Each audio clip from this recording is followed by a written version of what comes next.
Sallallahu Alaihi Wasallam yang mengucapkan Allahumma shalli ala sayyidina Muhammad wa ala ali sayyidina Muhammad.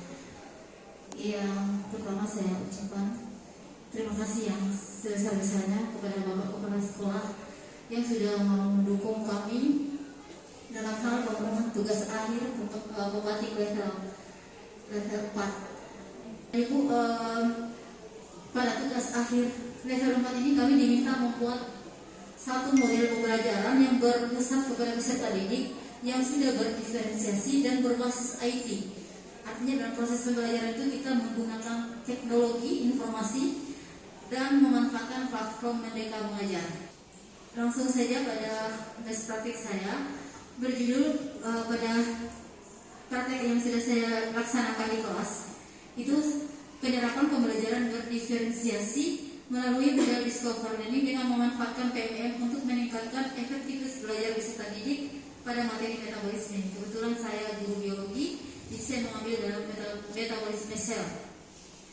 Yang menjadi latar belakang saya dalam proses pembelajaran, guru itu sering diperhadapkan dengan berbagai macam karakteristik peserta didik, apakah gaya belajar, minat, kesiapan, ya. Namun selama ini dalam pelaksanaan kegiatan itu kadang guru masih mengabaikan hal tersebut, sehingga kebanyakan kita masih menggunakan metode ceramah, sehingga pembelajaran masih berfokus kepada guru.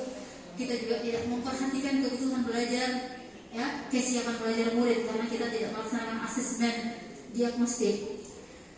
Akibatnya dalam proses pembelajaran masih sangat sedikit yang bisa peserta didik yang bisa mengikuti dengan baik, dan penguasaan materi itu masih sangat kurang. Metabolisme adalah merupakan materi yang sangat yang abstrak, artinya proses-proses kimia yang terjadi dalam sel itu tidak bisa dilihat langsung oleh peserta didik. Untuk menghindari pembelajaran seperti kita ketahui bersama bahwa dalam pembelajaran berdiferensiasi guru harus bisa memahami atau sudah mengetahui betul bagaimana kesiapan belajar peserta didik. Hal ini kita ketahui melalui asesmen diagnostik kognitif. Tujuannya kita untuk mengetahui kemampuan dasar atau pemahaman awal pada materi yang akan kita ajarkan. Ini bisa Bapak dan Ibu laksanakan atau lakukan melalui Google Form, ya. Kemudian dari hasil analisis asesmen kognitif ini nanti Bapak dan Ibu akan membagi 3 kelompok kesiapan belajar murid. Ada yang sudah paham seluruhnya, ada yang setengah, ada yang belum. Nah, ini nanti akan berbeda perlakuan kita dalam pembelajaran terhadap siswa-siswa yang memiliki kesiapan belajar tersebut. Otomatis guru harus lebih banyak dituntut kepada siswa yang memiliki kesiapan belajar masih di bawah. Berbeda dengan yang sudah penguasaannya sudah baik dari hasil asesmen tadi. Dan ini biasa kita lihat pada proses pembelajaran, ada siswa yang memang cepat penangkapan paham, kemudian ada yang lambat, tapi proses pembelajaran berjalan sama untuk semua siswa. Nah, ini akibatnya akan memunculkan kejenuhan bagi siswa yang sudah memang paham sebelumnya. Kemudian yang tidak paham itu merasa bingung karena guru terus belajar mengajar sama perlakuannya terhadap semua peserta didik. Kemudian asesmen dan kognitif tujuannya mengetahui kondisi psikologi dan sosial, emosi peserta didik serta minat dan gaya belajar. Dari sini saya memperoleh 3 gaya belajar peserta didik. Yang pertama visual, itu tipikal siswa yang senang belajar dengan melihat, apakah dengan tayangan video animasi. Masih dalam tahap persiapan, saya menyiapkan perangkat pembelajaran dan juga lembar kerja peserta didik. Di sini juga saya menyiapkan media pembelajaran yang berdasarkan kebutuhan peserta didik tadi. Saya sudah memiliki video pembelajaran, namun saya ingin menambahkan dengan media pembelajaran lainnya sehingga saya bisa mengakomodir kebutuhan belajar peserta didik nantinya. Di sini pada platform Merdeka Mengajar, bagian perangkat ajar, kita bisa mendownload berbagai macam materi pembelajaran sesuai dengan mata pelajaran kita, Bapak dan Ibu, ya. Di situ kita tinggal pilih saja fase, kemudian ya mata pelajaran, ada juga spesifikasi langsung mata biologi misalnya materinya juga. Kemudian pas dicari perangkat, nanti akan muncul berbagai perangkat ajar yang bisa kita temukan. Kalau saya mau mendownload itu komik karena anak-anak memang masih senang dengan media pembelajaran yang unik. komik digital, kemudian bisa juga mendownload video animasi tentang respirasi sel, bagaimana proses respirasi itu terjadi dalam mitokondria. Nah, semua media ini bisa di-download, kemudian bisa dibagi bisa kepada peserta didik. Akibatnya pemenuhan dalam hal kebutuhan kontennya itu bisa terpenuhi. Nah, pada kegiatan pembelajaran itu diawali kegiatan pendahuluan seperti biasa, salam menyapa peserta didik, berdoa bersama. Dan yang ini yang mungkin kadang kita lupa atau jarang laksanakan, yaitu pembelajaran sosial dan emosional. Saya melalui teknik stop. Jadi tekniknya banyak. Selain teknik stop juga pengenalan emosi jiwa peserta didik dengan menampilkan beberapa emot.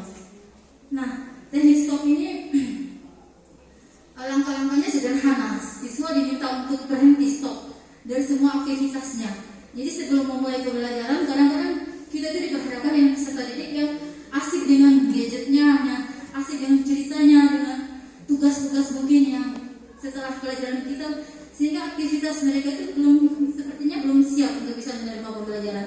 Jadi dengan adanya penerapan pembelajaran sosial emosional ini, kita ingin mengembalikan konsentrasi mereka. Kemudian setelah mereka berhenti dalam terhadap aktivitas yang mereka laksanakan saat itu, kita meminta mereka mengambil nafas dalam, ya, mengambil nafas dalam, kemudian dibuang lagi di mulut seperti itu. Dia panggul. Itu seperti teknik meditasi, sehingga siswa menjadi lebih fokus, kemudian lebih berkonsentrasi serta membentuk sikap yang positif.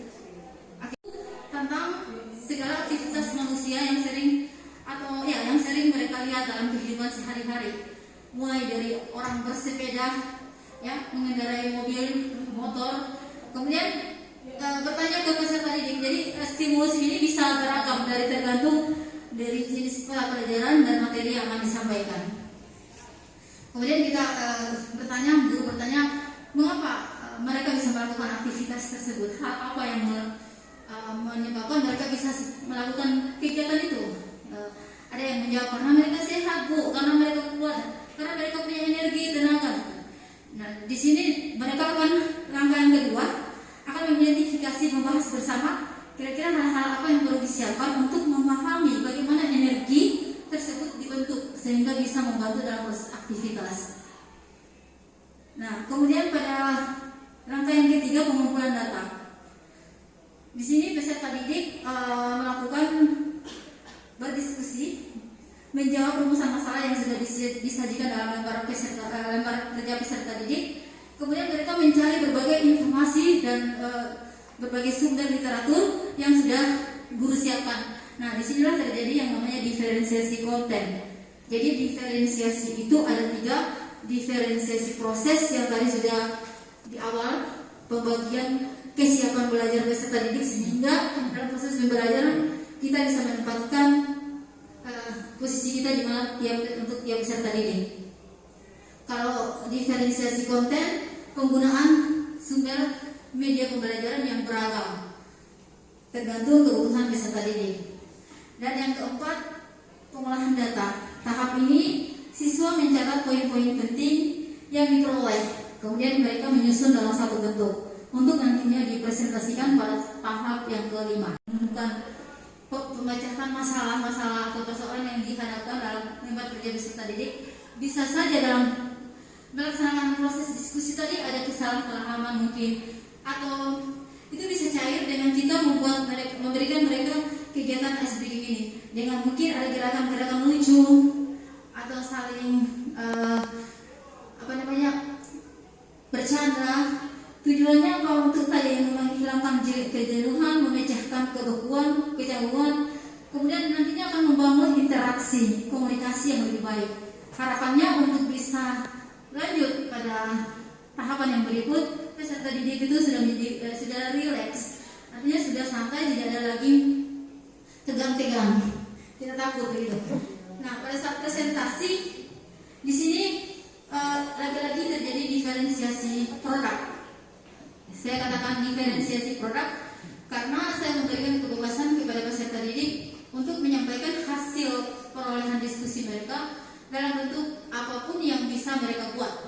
Nah, jadi ada kelompok yang sudah menyiapkan karton, Ibu, kami buat dalam peta konsep saja, karena kami lebih paham untuk bisa menjelaskan di depan kalau pakai peta konsep.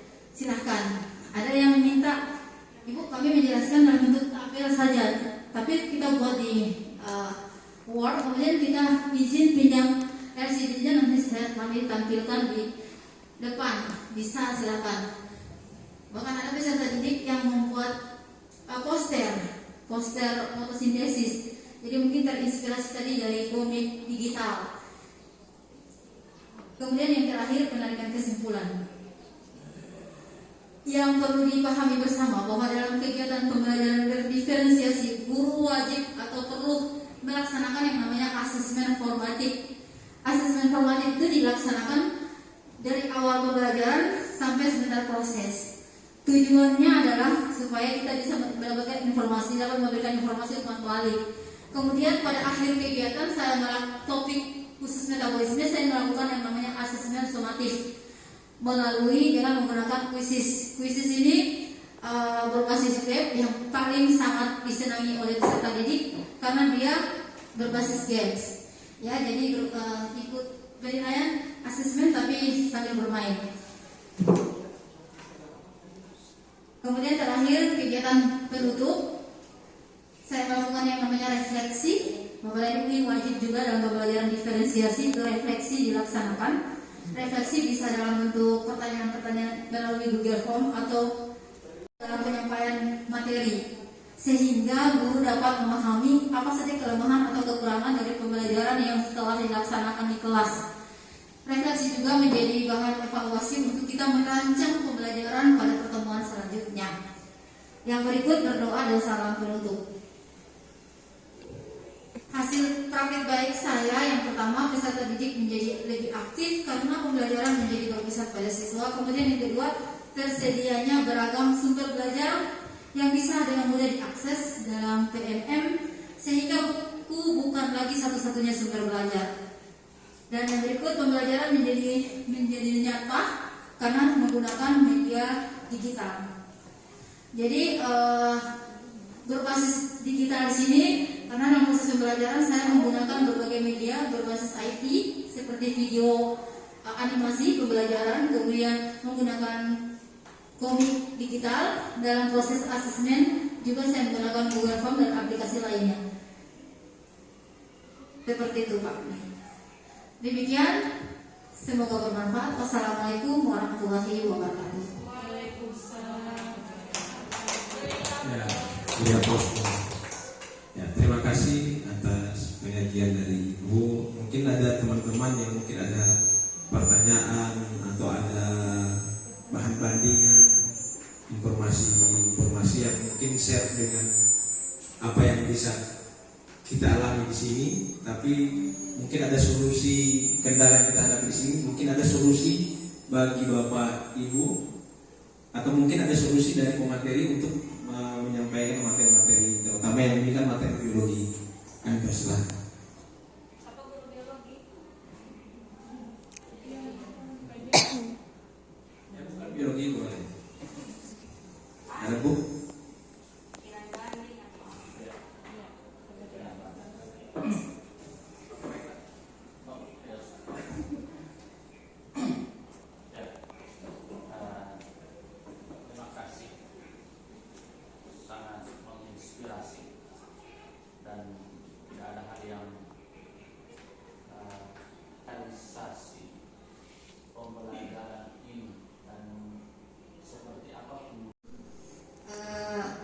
Praktek baik ini yang pasti itu sudah penerapan dalam proses pembelajaran, Pak. Jadi berdasarkan modul-modul yang sudah ada di PMM tentang pembelajaran berdiferensiasi harus diawali dengan asesmen diagnostik, itu sudah langkah-langkah yang sudah kami laksanakan, dan tujuannya pada pembelajaran berdiferensiasi itu memberikan keleluasan pada peserta didik untuk meningkatkan potensi yang ada pada dirinya berdasarkan kebutuhan belajar mereka. Itu yang pertama. Kemudian yang kedua tentang berpusat kepada peserta didik, ya, pada murid. Saya menggunakan discover learning ini karena sudah banyak penelitian diantaranya dilakukan oleh Setiaji membuktikan bahwa dengan discover learning ini bisa meningkatkan keaktifan peserta didik, karena peserta didik langsung terlibat, kan ini penemuan ya, pembelajaran penemuan yang mereka yang terlibat langsung mencari tahu informasi dari data-data yang ada dari sumber belajar yang sudah disiapkan. Kemudian juga ada penelitian yang menjelaskan bahwa discover learning juga bisa meningkatkan kerjasama kolaborasi karena masing-masing kelompok memiliki rasa tanggung jawab terhadap kelompoknya. Dan yang berikut tentang ice breaking tadi, memang tergantung, misalnya masih pagi, masih awal pembelajaran, mungkin yang ringan-ringan saja seperti itu. Kalau sudah siang itu kadang-kadang saya hanya yang ringan Pak, misalnya tes konsentrasi gitu. Jadi kalau saya bilang gajah kan besar, semut kecil gitu. Tapi saya balik, kalau saya bilang gajah, kamu bikin bilang besar tapi gerak kamu kecil. Itu melatih konsentrasi. Jadi berbalik, sehingga di situ bisa apa ya? Memang ada siswa yang tidak suka, tapi ada siswa yang suka. Tergantung dari model atau jenis dari ice breaking yang dibuat. Ada pernah teman yang bikin ice breaking seperti ikuti bapak, satu gitu, anak-anak tulis 1, 2, terus diminta bukan lagi pakai jari, pakai kepala, 1, terus 2, jadi pusing. Habis ice breaking langsung pusing semua karena pas dia bilang 8, orang terus mau pakai kepala berhenti 8 gitu. Kan tadinya hanya jari. Nah ini memang salah, tadi salah. Apalagi tadinya orang kurang bergerak, tidak ada pemanasan, langsung dengan gerakan-gerakan yang berat seperti itu bisa jadi justru mencederai siswa didik seperti itu. Mungkin masih ada pertanyaan yang terlewatkan Pak?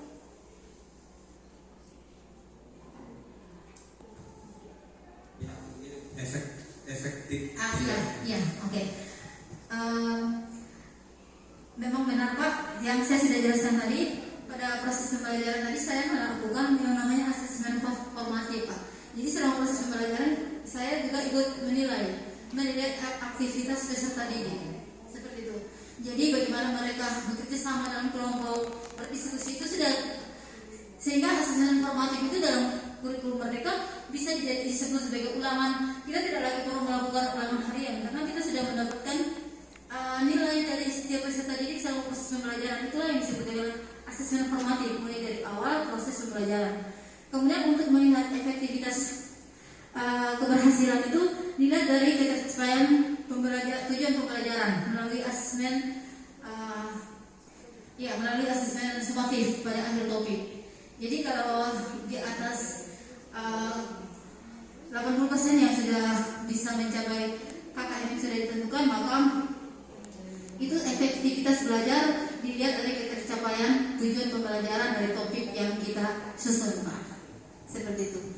Jadi aktivitas belajar kita lihat dari penilaian formatif, sementara efektivitas kita lihat dari ketercapaian keseluruhan tujuan pembelajaran dari topik pada saat pelaksanaan asesmen sumatif yang Bapak Ibu laksanakan, apakah menggunakan Google Form ataupun media aplikasi lainnya. Seperti itu. Ya, tepuk tangan dulu. Masih ada Bu, Bapak Ibu? Ada. Ya, silakan Ibu. Terima kasih Ibu atas penjelasannya. Tadi saya sempat mendengar cara belajar anak itu kan berbeda-beda. Ada 3 tadi yang sudah dijelaskan. Yang ingin saya tanyakan di sini, kira-kira alat ukurnya itu untuk menilai anak. Untuk pintar ini, jadi ada siswa yang minta untuk mengisi beberapa pertanyaan. Misalnya contoh, saat saya berpergian saya membutuhkan maps atau apa tujuan. Nah, dari jawaban-jawaban ini nanti akan mengarahkan mereka tipikal yang mana. Seperti itu.